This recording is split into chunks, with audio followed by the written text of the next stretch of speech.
Ce que je souhaite le plus d'abord, c'est la paix pour mon pays, à tous les niveaux, du nord au sud et de l'est à l'ouest. Une deuxième chose que nous devons souhaiter, c'est que les cœurs des Burundais se remettent en place, parce qu'il y a beaucoup de cœurs blessés. Et la plupart de ces cœurs blessés, on les retrouve à l'intérieur du Burundi, on les retrouve à l'extérieur de notre pays. Il faut que nos compatriotes rentrent.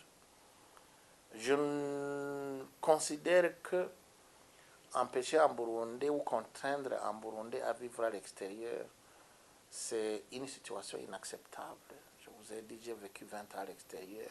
C'est pénible, c'est très pénible. Et il faut que nos compatriotes rentrent. Cela est dans l'intérêt de chaque Burundais et même dans l'intérêt du gouvernement.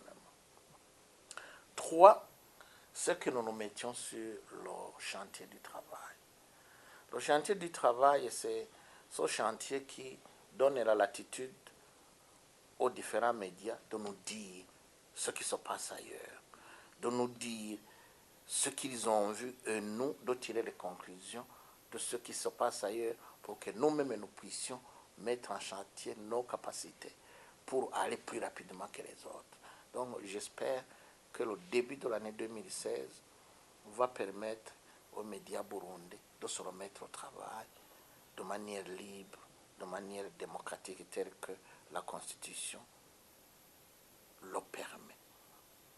J'ose espérer personnellement que les gens vont être beaucoup plus tolérants. Être beaucoup plus tolérants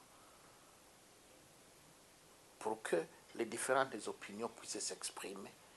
Non seulement à travers les débats de chaque jour partout où on est, mais aussi à travers les partis politiques. Voilà, on ne peut pas tout dire,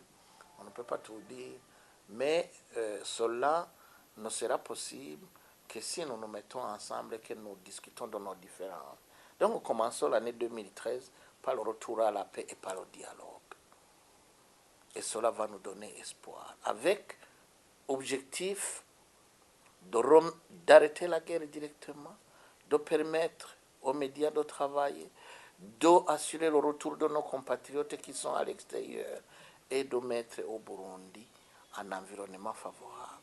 J'ose espérer grandement que la police, l'armée vont être réunifiés. Comme le souhaitait l'accord d'Arusha et nous-mêmes, que nous ayons une armée, non pas une armée politique, mais une armée qui a pour mission de sécuriser l'ensemble des Burundais, donc du pays. Une police qui sécurise la population. Une police qui, quand on la voit, on va vers elle. Et non une police où, quand on la voit, on fuit. Je crois que cela est faisable en une année 2016, à partir du moment où nous y mettons notre volonté.